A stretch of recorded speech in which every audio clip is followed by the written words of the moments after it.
Hi, my name is Ivan Shem Gabriel Gigumilid, currently a first-year BA Pol Sci, and this is my submission to Surgeon Rex Halike.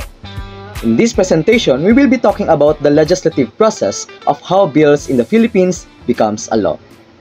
For the overview of my presentation, firstly, we will be talking about the difference between a bill and a law, as well as discuss to you the legislative process of how bills in the Philippines becomes a law. How are laws made in the Philippines? A law starts off as a bill filed in Congress. It then goes through a process which culminates with its submission to the President for his consideration. Once signed, the bill thereafter becomes a law. Laws in the Philippines are currently in the form of Republic Acts. Moving forward, let us try to distinguish the distinction between bills and laws. A bill is a proposed legislation, hence it is called panukalang batas, which identifies a societal problem and provides the solution to solve that problem. Furthermore, a bill is a legislative proposal from the House of Representatives and Senate within the Philippine Congress. On the other hand, a law is a body rule or action or conduct prescribed by controlling authority and having binding legal force, which must be obeyed by citizens subject to sanctions or legal consequences. Let us try to compare both of them. A bill is a proposal for a new law or a change to an existing law. Bill is also a law in the making. On the other hand, law refers to the set of regulations or rules to be followed. A law is a bill that has been enacted after going through the legislative process. Now that we've understood what is the difference between a bill and a law, now let us try to know the legislative process of how bills become law in the Philippines. To learn about how this process works, we have to first look at the Congress of the Philippines. Congress is divided into two chambers, the House of Representatives, which is composed of district and party list representatives, and the Senate, which is composed of senators. The following is an outline of the legislative process as mandated by the Constitution and implemented by House of Representatives Rules of Procedure. Again, this is implemented by the House of Representatives Rules of Procedure. The first reading of the bill. The member or the bill drafting division of the Reference and Research Bureau prepares and drafts the bill upon the member's request. The bill undergoes its first reading. The bill is filed with the Bills and Index Service, and the same is numbered and reproduced. 3 days after its filing, the same is included in the order of business for first reading. On first reading, the Secretary General reads the title, number of the bill, and author's name. The Speaker refers the bill to the appropriate committee or committees. The appropriate committee evaluates the bill, conducts public hearings, makes recommendations, and transmits the same to plenary session for appropriate action. The committee where the bill was referred to evaluates it to determine the necessity of conducting public hearings. If the committee finds it necessary to conduct public hearings, it schedules the time thereof, issues public notices, and invites resource persons from the public and private sectors, the academe, and experts on the proposed legislation.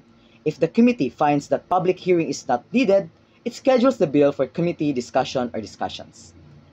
Based on the result of the public hearings or committee discussions, the committee may introduce amendments, consolidate bills on the same subject matter, or propose a substitute bill. It then prepares the corresponding committee report, and this committee report, the committee approves the committee report and formally transmit the same to the Plenary Affairs Bureau. Second reading of the bill. In this part, the bill undergoes its second reading. The committee report is registered and numbered with the Bills and Index Service. It is included in the order of business and referred to the Committee on Rules. The Committee on Rules then schedules the bill for consideration on second reading. On second reading, the Secretary General reads the number, title, and text of the bill, and the following takes place. Firstly, period of sponsorship and debate. Secondly, period of amendments. And thirdly, voting, which may be by viva voce, count by tellers, division of the House, or nominal voting. In this reading, the author of the bill delivers sponsorship speech on the floor. This is also where senators engage in debate, interpellation, turno and contra, and rebuttal to highlight the pros and cons of the bill. A period of amendments incorporates necessary changes in the bill proposed by the committee or introduced by the senators themselves on the floor. However, based on the above outlined procedure, the approval thereof by the committee is merely recommendatory. the bill will still undergo the second and third reading before it is sent to the President for his veto or approval. Hence, nothing conclusive may be drawn from the approval of the bill at the committee stage, except that one may get a bird's eye view of the subjective opinions or objections of the members of the committee regarding the approval of the proposed pieces of legislation. It is only after the third reading that the disposition of the bill becomes categorical. Thirdly, third reading of the bill. The bill undergoes its third and final reading. The amendments, if any, are engrossed and printed copies of the bill are reproduced for the third reading. The engrossed bill is included in the calendar of bills for third reading, and copies of the same are distributed to all of the members 3 days before its third reading. On third reading, the Secretary General reads only the number and title of the bill.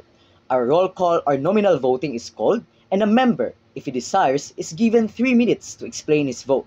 No amendments on the bill is allowed at this stage. The bill is approved by an affirmative vote of a majority of the members present. If the bill is disapproved, the same is transmitted to the archives. The approved bill is transmitted to the Senate for its concurrence. What I've shown earlier is the House of Representatives' Rules of Procedure. The same procedure with the Senate is repeated. After the bill is approved with the lower house of Congress, it will be transmitted to the Senate. The bill undergoes the same legislative process in the Senate, thus the bill will proceed with steps outlined above, but this time before the Senate. Procedure before the Bicameral Conference Committee. Once approved by both houses of Congress, a Bicameral Conference Committee is formed to deliberate, integrate, and reconcile the changes and amendments of the different bills which were passed before by both houses of Congress. A conference committee is formed to amend, revise, and finalize the bill. A conference committee is constituted and composed of members from each house of Congress to settle, reconcile, or thresh out differences or disagreements on any provision of the bill. The conferees are not limited to reconciling the differences in the bill, but may also introduce new provisions germane to the subject matter or may report out an entirely new bill on the subject. The conference committee prepares then a report to be signed by all the conferees and the chairman. The conference committee report is submitted for consideration or approval of both houses. No more amendments is allowed at this point. Next, copies of the bill signed by the Senate President and the Speaker of the House of Representatives and certified by both the Secretary of the Senate and the Secretary General of the House are transmitted to the President.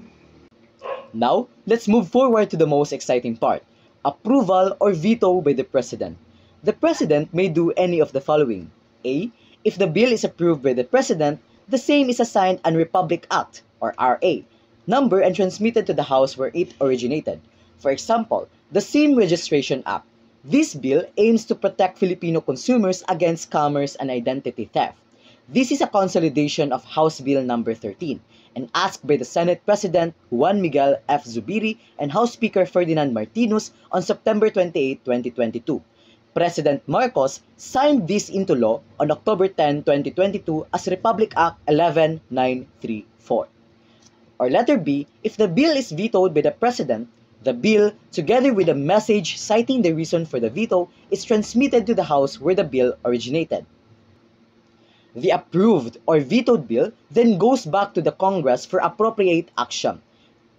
There's two actions for this. A, if the bill is approved, the bill is reproduced and copies are sent to the Official Gazette Office for publication and distribution to the implementing agencies.